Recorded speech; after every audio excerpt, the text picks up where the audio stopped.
na palalawigin ng Bureau of Internal Revenue o BIR ang deadline para sa pagpa-file ng annual income tax return.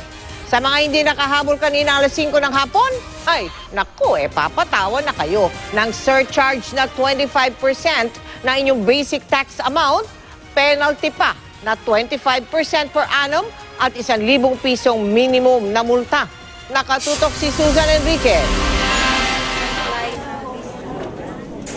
Hindi na puno ang mga inihandang upuan ng mga Revenue District Office ng Bureau of Internal Revenue sa Metro Manila. Gaya dito sa Revenue District Office sa Caloocan na huling pinuntahan ni BIR Commissioner Cesar Dulay para tiyaking magiging maayos ang last day of filing ng ITR.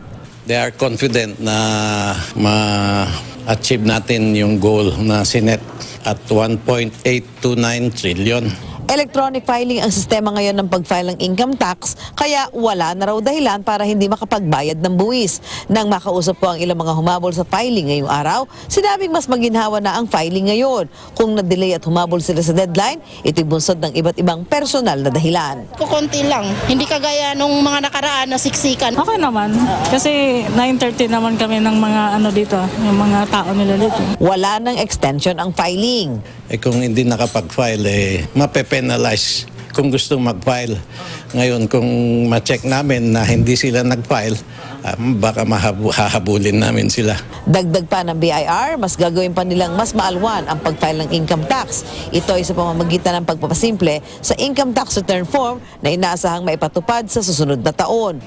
30 milyon ang mga Pilipinong nagbabayad ng buwis para malikom ang 1.8 trillion pesos na target ng BIR. Malaking parte nito o 63% ay inaasahang manggagaling sa halos 3,000 lamang na kung tawagin ng mga large taxpayers o silang malalaking negosyante at korporasyon. Mas nakatutok daw ang BIR sa kanila dahil kahit kakaunti lang ang mga large taxpayer, sa kanilang hanay din ang gagaling ang mga malalaking tax evader. Susan Enriquez, nakatutok, 24 oras.